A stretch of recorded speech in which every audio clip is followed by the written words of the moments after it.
my dear brothers and sisters, this being the last week of the church's year, we can hear already the echoes of the end time. So everything is about the end, everything is about the destruction that is to take place and how God is going to be victorious. And we hear that already first in the first reading of today. We hear about the destruction, the fall of Babylon.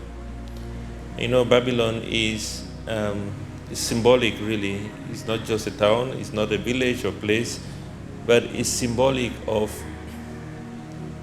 power, of pride.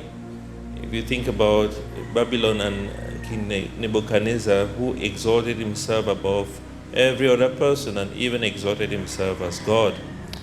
And the prophet Isaiah talks about the destruction of this power. The prophet Daniel is very strong again about the pride that are brought down, those who are powerful brought down from their thrones. We hear that more and more again in the Magnificat when Mary says, the powerful will be brought down. But remember that Babylon is very symbolic of this, and this has already started. This had started already from the Old Testament. We hear about it when the time of Noah, when people exalted themselves and they thought they could take control of everything. Think about Sodom and Gomorrah. In Genesis chapter 11, we hear about the people of Babel. They were building up the Tower of Babel, exalting themselves above God. And this is what the prophet Isaiah talks again about, the lofty city and the New Jerusalem. The lofty city being the people who have exalted themselves above God, and the New Jerusalem, the people who are submissive to God. That distinction he makes all the time. And therefore, the first reading talks about the victory of God that is imminent. The victory, God's victory, in spite of everything that is happening, must come. Our Lady of Fatima talks about, in the end, my Immaculate Heart would triumph. Victory would belong to God, in spite of everything that is happening. And we hear also in the Gospel about the fall of Jerusalem.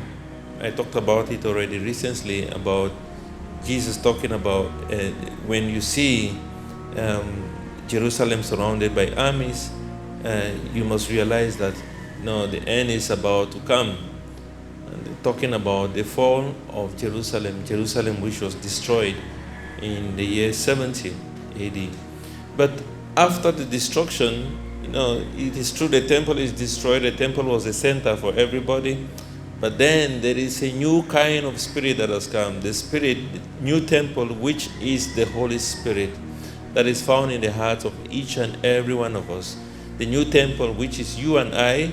When we receive the Eucharist, we become the Ark of the Covenants. We become the new temple, which St. Paul talks about in 1 Corinthians chapter 6, verse 19 and 20. You are the temple of the Holy Spirit, and the Spirit of God dwells in you.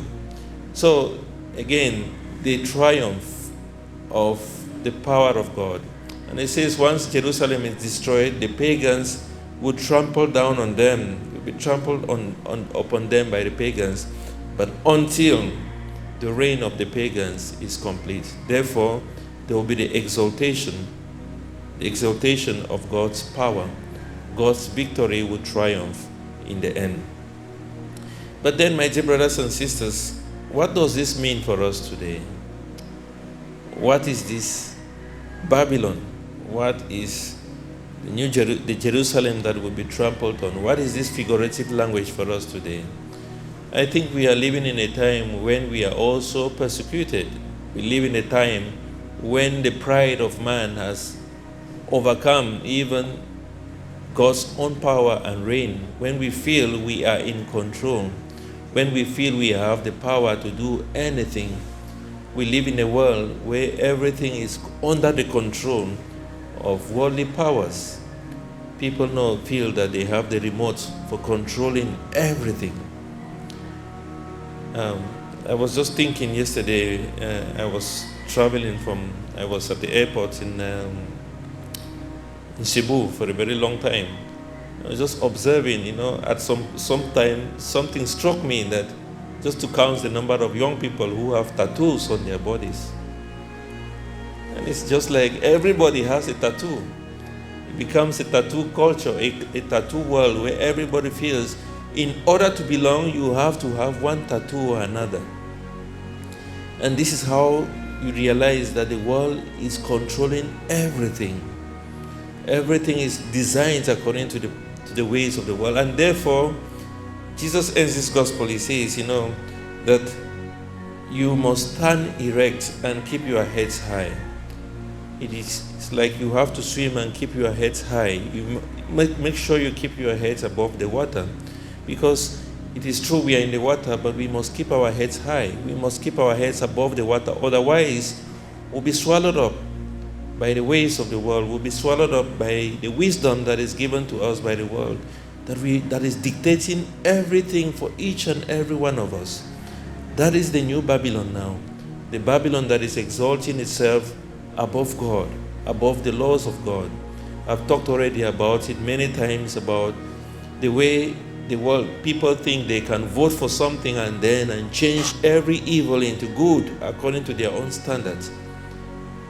And if we are not careful, we can just flow with that. It is actually easy to flow with that. And to be a Christian means that you have to swim against the waves, against the flow. And it is not easy. That's why Jesus says we must keep our heads high. We must stand erect. We must persevere. We must endure. Because the flow of the world, the current, is becoming stronger and stronger. The influence, the power of the world over us, over our young people, is becoming stronger and stronger. And that is why parents must take responsibility to look after their children and to teach them the ways of the Lord, to teach them how to pray, to teach them to get closer to God, to teach them to adore, to read the Bible, to pray the rosary. Otherwise, the current of the world is so strong that it's able to swallow them up without us knowing. And that is why we must keep our heads high, because Babylon is not completely gone. Babylon still exists in the world that we have today. It is true that in the end, God's power will triumph. But insofar as we are in the world, we must keep our heads high. We must be able to persevere. We must be able to keep our eyes focused on Jesus at all times. We must stay close to Him at all times, because without Him, we are going to be swallowed up.